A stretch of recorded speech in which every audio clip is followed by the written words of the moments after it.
Avec nous, en ce début d'après-midi, nous accueillons Monsieur Jean-Carl Grelier.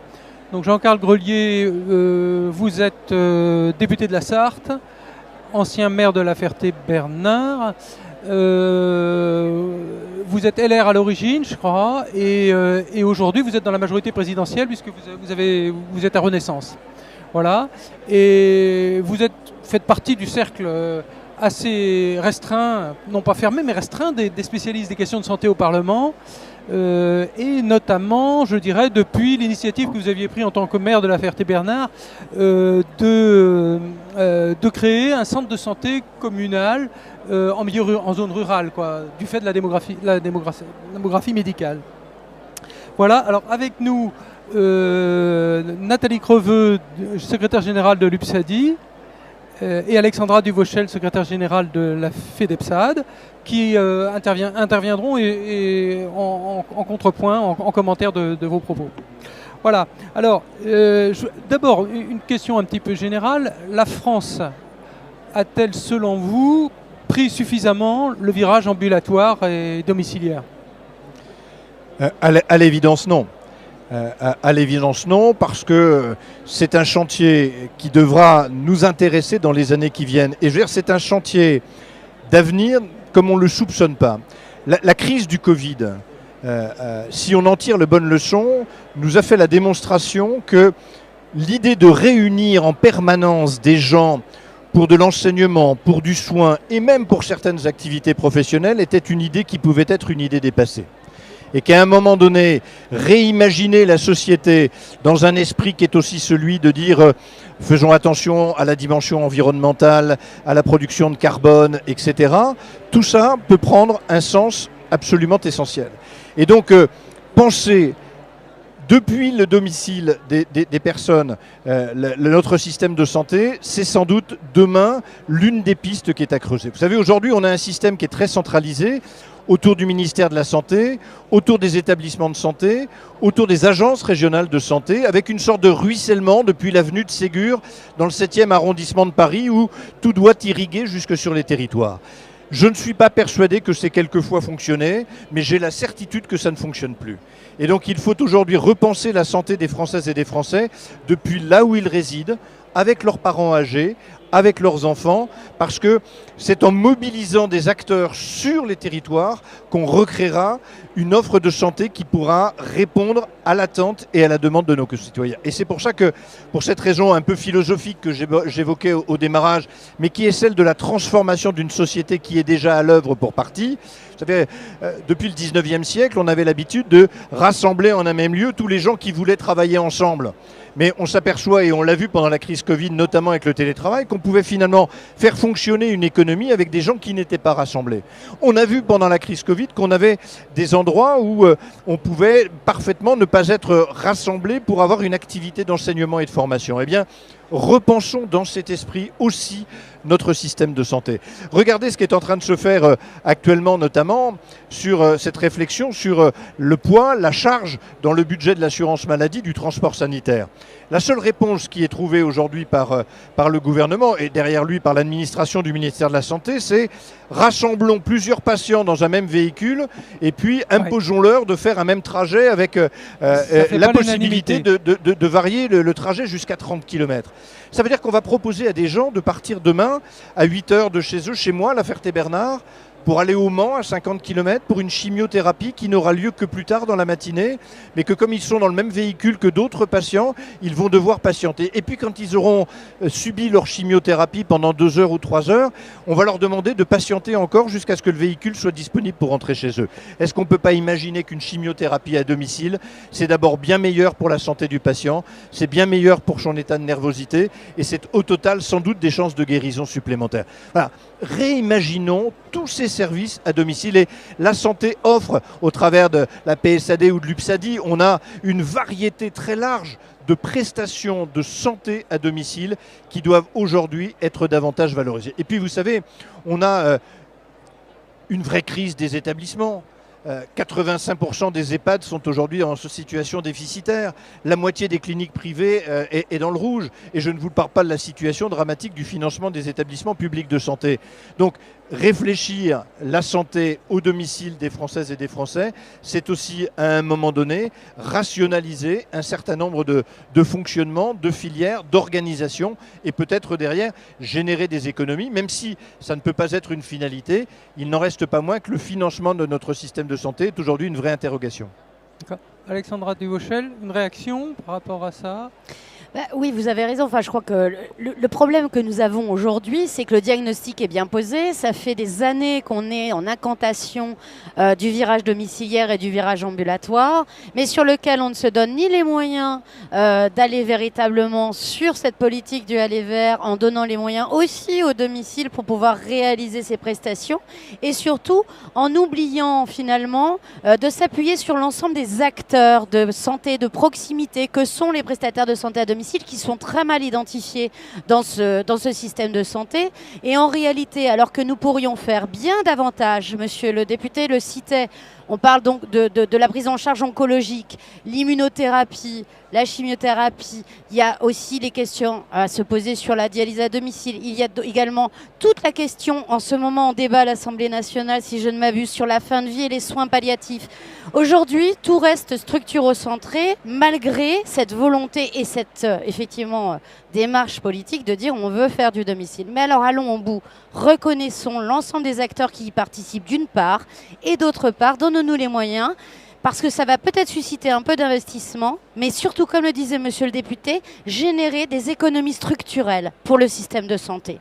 D'accord. Nathalie Creveux, vous partagez cette analyse? Oui, tout à fait. Moi, ce qui me paraissait intéressant dans le propos de monsieur le député, c'est aussi ce parallèle qui est fait avec la période du Covid. On l'a bien vu, effectivement, pendant le Covid, les prestataires de santé à domicile, les hôpitaux privés, publics, ont réussi à travailler ensemble. Et monsieur le député signalait effectivement le fait que les directives viennent de Ségur, ont de la difficulté à aller sur le terrain alors que les initiatives existent, que les collaborations existent et qu'on ne sait pas suffisamment les exploiter. Vraiment, la période Covid a clairement été exceptionnelle en ce sens. D'accord. Le président Barack Obama avait eu, après la crise financière de 2008, une très belle expression. Il disait « ne gâchons pas une crise », dans le sens de « tirons tous les bénéfices de la crise ». Une fois la crise passée, la partie la plus difficile d'y gérer, essayons de retenir tout ce qui a bien fonctionné. Moi, ce que j'ai vu partout, ce sont des intelligences de terrain qui ont permis de répondre au cas par cas à toutes les situations. Et puis, dès que la crise a semblé un peu passer, on a vu les agences régionales de santé, on a vu le ministère de la Santé, on a vu la DGOS essayer de remettre la main sur le système et d'un seul coup, tout s'est de nouveau complexifié. Faisons confiance aux acteurs des territoires. Redonnons-leur l'opportunité de s'organiser. Il faut que l'État soit à leur côté pour leur faciliter ces modes d'organisation.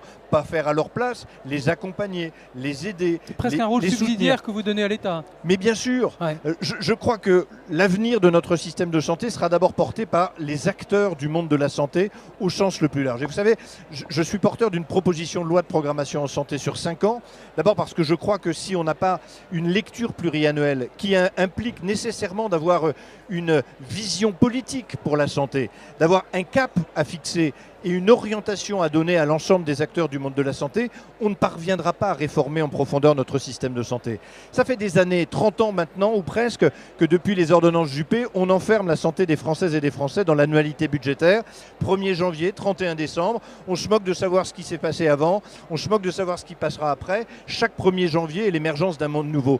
On ne peut plus continuer comme ça. On doit être capable de faire en matière de santé ce qu'on a fait pour la défense, ce qu'on a fait pour la sécurité intérieure, ce qu'on fait pour l'environnement, pour l'agriculture et pour l'éducation. On doit être capable de se projeter et d'avoir une vraie lecture pluriannuelle pour notre système de santé. Et dans un cadre pluriannuel, la transition vers le domicile pourrait devenir possible. Et on pourrait l'imaginer et on pourra la construire. Mais cette loi de programmation en santé, là aussi, ne soyons pas centralisateurs, elle devra être construite en partenariat avec les acteurs. Elle devra être construite par les acteurs du monde de la santé. D'accord, alors deux précisions. Quand vous proposez dans les 25 mesures contre le cancer, hein, c'est ça que vous avez sorti récemment, quand vous proposez de développer la chimiothérapie à domicile, comment réagissent les oncologues ? mais globalement plutôt bien, parce que tout le monde est d'accord pour dire que c'est une qualité de vie supplémentaire apportée aux patients. Enfin, vous savez, aujourd'hui, moi je le vois dans le centre de cancérologie qui est le plus proche de chez moi, quand les patients arrivent le matin, il faut trouver une place pour sa voiture, on est venu seul ou avec son conjoint, et puis on a cette angoisse, cette espèce d'épée de Damoclès de la chimiothérapie, et des résultats, et des prochains examens, et de la prochaine consultation, et puis on subit sa chimiothérapie. Et là, on est dans un milieu médical, c'est-à-dire qu'on a l'impression d'être un malade au milieu des autres, un peu déshumanisé, on est un numéro de sécurité sociale dans la file. Si demain, au lieu de tout ça, on peut rester chez soi, faire sa chimiothérapie avec son chat sur les genoux et avec un bouquin à portée de la main, est-ce que vous ne croyez pas que le moral du patient s'en porterait mieux et qu'un patient qui a le moral, notamment sur un traitement en oncologie, est déjà un patient qui est sur la voie de la guérison? Donc réfléchissons à toutes les hypothèses où c'est valable aussi. On a cité quelques exemples et ils sont très justes. Rajoutons-y la maladie mentale. Aujourd'hui, près de 20 millions de nos concitoyens sont affectés par la maladie mentale. On n'a plus de psychiatres, on n'a plus de place dans les EPSM, mais il y a toute une partie des traitements qui peut se faire depuis le domicile du patient. Et donc, réfléchissons à ces organisations. Vous savez, on aime bien tout centraliser, tout regrouper dans notre département. On a créé des groupements hospitaliers de territoire et on dit aux Françaises et aux Français, allez là où on vous fait une offre de santé. Mais non, c'est au système de santé de se rapprocher de chacune et de chacun. Voilà. C'est une transition, elle demandera du temps et elle va demander des moyens. Vous avez aujourd'hui, par exemple, dans un domaine qui n'est pas complètement celui des soins à domicile, mais je pense à l'hébergement des personnes âgées et à l'autonomie, on demande au département d'aller vers le domiciliaire après avoir été à 100% sur l'établissement. Mais quand vous mettez 100% du budget de votre département dans le soutien aux établissements, où trouvez-vous les moyens de financer de surcroît le domicile? Donc il va falloir qu'on soit imaginatif. Ça veut dire aussi qu'on ne pourra pas faire l'économie dans tout cela d'une vraie réflexion sur le financement de notre système de santé qui est arrivé aujourd'hui totalement en bout de course. Quand vous proposez une loi de programmation sur la santé avec une pluriannualité de la gestion du secteur, vous avez l'impression d'être entendu ou de prêcher dans le désert, médical en l'occurrence? Cette proposition de loi de programmation en santé, je l'ai construite avec une soixantaine d'acteurs du monde de la santé. Je regrette d'ailleurs que ni la PSAD ni l'UPSADI n'aient été consultés et je bats ma coulpe là-dessus, c'est moi qui aurais dû venir vers vous. Mais on a essayé de la concevoir. Je ne voulais pas que ce soit un travail en cabinet. Je ne voulais pas que ce soit un pur produit de la technostructure sur laquelle je m'appuie pour avancer sur mes projets. Je souhaitais que ça vienne du monde de la santé. Et donc on a essayé de la construire. Alors évidemment, partout où je passe, tout le monde me dit « mais c'est une excellente idée, il faut aller dans cette direction-là ». La question a été posée récemment au ministre délégué à la Santé qui a dit « c'est le projet d'un quinquennat, on attendra donc le suivant ». Mais ça fait 30 ans qu'on attend le suivant. Et donc d'abord, on attend souvent le suivant des ministres puisqu'on est quand même rendu à 7 ministres de la Santé en 7 ans. Et que peut-être, voilà.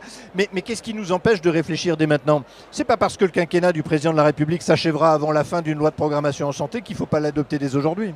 Bien sûr. D'accord. Alors, on a évoqué la pluriannualité, aussi une gestion de la santé au plus proche du terrain, avec des acteurs locaux. Qu'en pensent des fédérations comme les vôtres? Alors, nous, ça fait très longtemps que l'on exprime à l'occasion de l'examen du PLFSS une saturation de nos structures, de nos professionnels par rapport à la régulation des dépenses de santé qui aujourd'hui demeure, quoi qu'on en dise, une régulation purement comptable avec des coups de rabot annuels qui sont particulièrement délétères, voire meurtriers pour nos entreprises, nos structures et nos salariés. Nous avons plusieurs exemples et aujourd'hui on est au bout de ce système de régulation. Donc nous, au niveau de la Fédération des prestataires de santé à domicile et avec l'UPSADI, nous réclamons un New Deal de régulation. Ce New Deal, il passe bien évidemment par la pluriannualité, la programmation pluriannuelle des dépenses, la programmation pluriannuelle aussi des efforts en matière d'économie qu'évidemment tout acteur de santé responsable est en faculté d'organiser. Nous nous inscrivons dans la co-construction de ce système permettant de générer des gains d'efficience. On ne peut plus baisser des tarifs sans proposer ou garantir des gains d'efficience aux entreprises. On ne peut pas être face à 12% d'inflation depuis 3 ans et s'entendre dire que parce que nos prestations augmentent au gré du nombre de l'augmentation des patients, on va devoir en conséquence subir des baisses tarifaires équivalentes à entre 5 et 10% sur nos activités. Nous rémunérons des salariés, ce sont des prestations, ce sont donc des coûts variables qui sont associés à l'augmentation du nombre de patients que nous prenons en charge. Derrière, c'est un risque de dégradation de la qualité de prise en charge, voire un arrêt pur et simple de l'activité. Donc aujourd'hui, il est urgent d'agir. Le rapport Borne de la mission interministérielle qui a été élaborée avait pour notre secteur d'activité pointé justement cette problématique et invité le gouvernement à se saisir de cette problématique en interministériel avec les acteurs. Ça aussi, c'est une autre problématique, c'est qu'aujourd'hui, on ne co-construit pas. Il y a, comme vous dites, des idées qui sont balancées, mais qui ne sont pas co-construites avec les acteurs qui font. Aujourd'hui, nous réclamons véritablement cette co-construction. Oui, on peut faire des choses intelligentes. Oui, on peut s'inscrire dans une démarche de régulation intelligente et avec une responsabilité des acteurs, mais à condition de le co-construire ensemble au bénéfice des patients et pas à leur détriment. Nathalie Creveux. Oui, je pense qu'en effet, la vision actuelle que nous subissons est une vision très court-termiste où, année après année, au moment du PLFSS, va se poser la question d'objectifs d'économie. Les entreprises ne peuvent pas être gérées de cette manière-là. On est dans un secteur d'activité qui, de surcroît, au-delà de l'inflation, pour lequel, effectivement, nous n'avons bénéficié d'aucune aide, mais qui est un secteur qui monte en compétences et pour lequel des investissements de grande ampleur sont nécessaires à travers une certification obligatoire qui va être imposée à l'ensemble des prestataires de santé à domicile pour offrir une prestation de qualité encore plus importante. De ce fait, les entreprises ont besoin d'avoir cette visibilité. Et gérer une entreprise, ça ne se gère pas d'un mois à l'autre. C'est-à-dire que c'est des plans de formation, c'est des plans de gestion. Et la difficulté qu'ont aujourd'hui les entreprises, c'est de devoir s'adapter systématiquement et de devoir subir dans une certaine mesure finalement la croissance de ce secteur lié au virage ambulatoire, lié au vieillissement de la population, mais qui ne s'impacte pas sur les marges des entreprises. D'accord. C'est très intéressant ce que vous avez dit. D'abord, ça me donne l'occasion, et j'aurais dû commencer par là, pour saluer l'action de vos deux fédérations et saluer tous les acteurs que vous regroupez dans chacune de vos fédérations. Il y en a des grands, il y en a des moyens, il y en a des petits, mais tous sont importants et essentiels au bon fonctionnement de notre système de santé. Ce que vous avez dit, c'est exactement ce que je porte, c'est-à-dire qu'il faut que l'on sorte de cette lecture purement comptable du monde de la santé et que la régulation devienne aussi qualitative. Si demain nous avons une loi de programmation en santé, si on est capable de projeter la santé des Français dans le temps et de projeter avec la santé des Français les acteurs du monde de la santé, on aura une appréciation qui deviendra plus qualitative et pas seulement quantitative. Regardez ce qui se passe. Le seul moment où on parle de santé à l'Assemblée nationale, comme au Sénat d'ailleurs, c'est le vote de la loi de financement de la sécurité sociale. C'est un pavé budgétaire d'un peu plus de 1000 pages qui nous arrive à la dernière minute, sur lequel on a finalement une capacité à amender qui est très réduite. Et quand on est en plus sous le régime d'un 49.3, il y a la plupart des amendements qui sont ou ne sont pas retenus par le gouvernement. Donc c'est le seul moment. Moi, dans ma loi de programmation en santé, je prévoyais un débat d'orientation budgétaire et stratégique en santé tous les ans au mois de mars.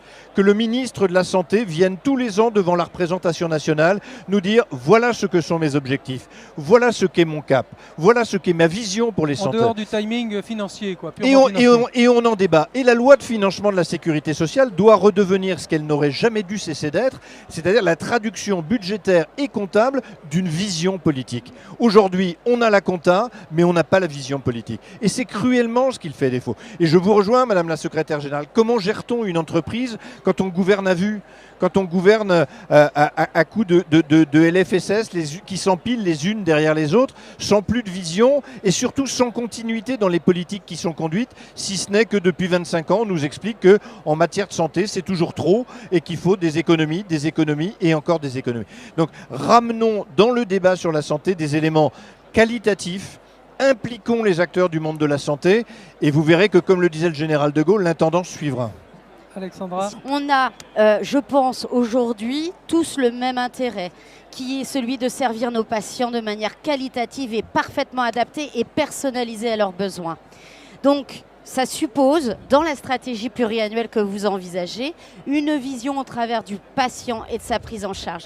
Et arrêtons, parce qu'aujourd'hui, on oppose au travers du financement, un tel on va lui donner un peu plus, un tel on va lui donner un petit peu moins. Résultat des courses, plus personne n'a suffisamment pour garantir la soutenabilité de nos activités. Vous savez, Madame la Secrétaire Générale, dans l'article 2 de ma proposition de loi de programmation en santé, je propose la création d'un service public de santé.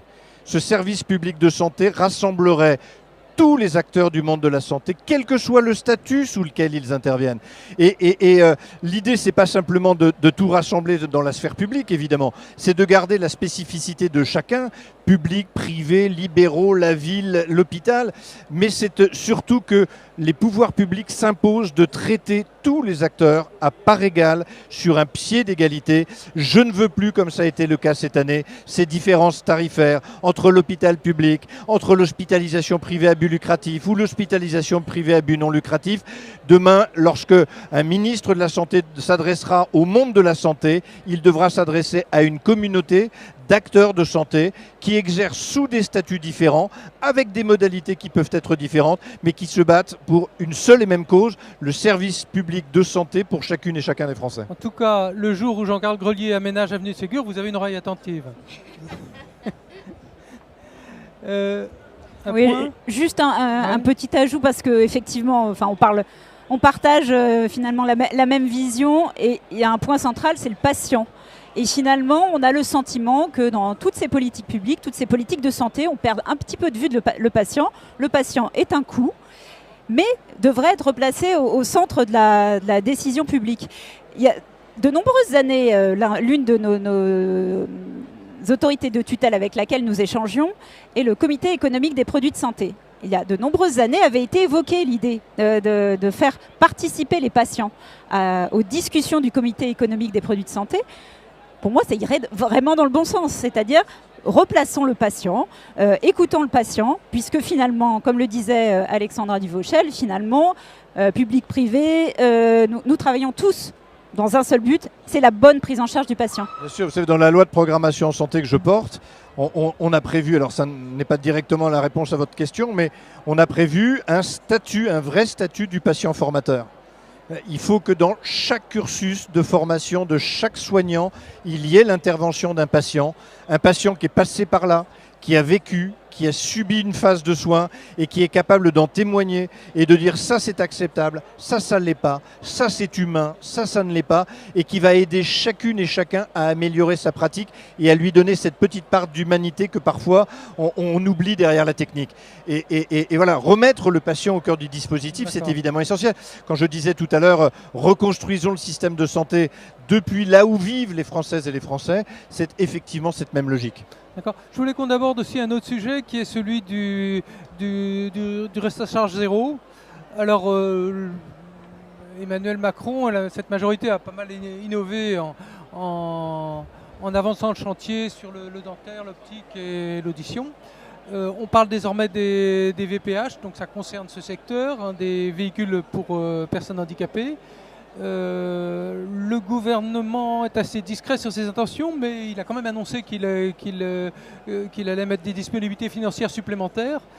Comment est-ce que vous pensez qu'on va vers une véritable révolution de l'accès aux soins pour les personnes handicapées avec ce dispositif? Alors, je ne sais pas s'il s'agira réellement d'une révolution. Ce que je peux vous dire, en tout cas, pour bien connaître Fadila Khattabi, c'est qu'on a une ministre qui est très engagée pour la cause du handicap et de la solidarité qui doit s'exprimer autour du handicap. Alors elle est comme tout le monde, elle subit quelques coupes budgétaires qui sont parfois un peu compliquées pour assurer la mission qui est la sienne, mais on a quelqu'un qui là pour le coup est très engagé et qui là pour le coup est porteuse d'une vraie vision pour la politique conduite, la politique publique dont elle a la charge. Et ça, c'est de nature, à mon avis, à faire la différence. Alors après, c'est vrai que j'ai déposé une proposition de loi sur le reste à charge en santé pour le rendre proportionnel aux revenus. Ouais. C'est d'abord un pavé dans la mare. C'est-à-dire que je ne crois pas... Presque un tabou. sans doute un tabou, mais que je me suis autorisé à franchir parce que je crois qu'aujourd'hui, nous ne pouvons plus faire l'économie d'un vrai débat sur le financement de notre système de santé. La CSG et les cotisations sociales ne financent plus que 48% du budget de la sécurité sociale, que le jour où l'État sera budgétairement dans l'incapacité à apporter une aide à la sécurité sociale à la même mesure que celle qu'il apporte aujourd'hui, vraisemblablement, on sera obligé d'aller un soir au journal de 20h annoncer aux Françaises et aux Français la fin de la Sécu. Et je pense que ce serait une catastrophe sociale, sociétale et économique comme la France n'en a pas connu depuis de très nombreuses années. Et donc, ouvrons ce débat. C'est pas tabou de dire qu'aujourd'hui, il y a un vrai coût à notre système de santé. C'est pas tabou de dire que la population vieillit, mais ne vieillit pas en bonne santé. Et que comme elle ne vieillit pas en bonne santé, les dépenses de santé vont continuer de croître. C'est pas un tabou de dire qu'on ne peut plus augmenter ni les impôts ni les cotisations sociales parce qu'une partie de l'économie et de nos concitoyens n'est plus en capacité à assumer ce type de hausse. Et donc, réfléchir entre acteurs publics et privés aujourd'hui, entre tous les acteurs du monde de la santé, sur d'autres moyens de financer l'assurance maladie, c'est un débat que nous devons avoir. Alors, est-ce qu'il faut en passer, comme je le propose, par un reste à charge qui serait proportionnel aux revenus et qui pourrait générer quelques 5 milliards d'euros d'économies chaque année? Est-ce qu'il faut trouver d'autres solutions? Peu importe. Moi, je n'ai pas la science infuse. Je ne prétends pas que ma solution est la meilleure. Je dis simplement qu'il est temps, il est urgent, il est même plus que temps d'ouvrir le débat du financement de l'assurance maladie. D'accord. Et puis pour conclure, je voulais qu'on revienne à la question des déserts médicaux. En tant que politique, vous y avez été confronté avant de nombreux de vos collègues à la Ferté-Bernard. Est-ce que pour vous, les services de PSAD font reculer les déserts médicaux? Évidemment, partout où vous avez un acteur du monde de la santé qui intervient, on fait reculer le désert médical. Et regardons ce que font ces acteurs du monde de la santé qui vont au domicile des patients. Regardons ce qu'ils font aujourd'hui. Regardons peut-être aussi ce qu'on pourrait leur confier de plus, qui correspond chacun à sa place, chacun en fonction de son niveau et de son degré de compétence, à un service supplémentaire qui pourrait être rendu à la population. Parce qu'on va terminer par quelque chose qui n'est pas un scoop, mais que je vous livre quand même en l'état et qui n'est pas très satisfaisant pour les années qui viennent. Les difficultés du monde de la santé telles que nous les connaissons aujourd'hui, elles vont être durables. On aura un manque cruel de médecins sur nos territoires de manière durable. D'abord parce qu'il faut du temps pour former des médecins et qu'ensuite les solutions qu'on s'est données aujourd'hui pour recruter davantage de médecins ne produiront pas les résultats qu'on en attend. Et donc on est dans une situation que l'on va devoir gérer et gérer dans la durée. Et ça aussi, ça nécessitera que chacun, à la place qu'est la sienne, au niveau de responsabilité qu'est le sien, au niveau de compétences qu'est le sien en fonction de son niveau de formation, soit en capacité peut-être d'en faire un petit peu plus pour assurer la santé des Françaises et des Français. On arrive au terme de cette séquence. Merci Jean-Carl Grelier. Merci à vous. Alexandra Duvauchel. Merci mesdames. Merci Nathalie beaucoup. Croix.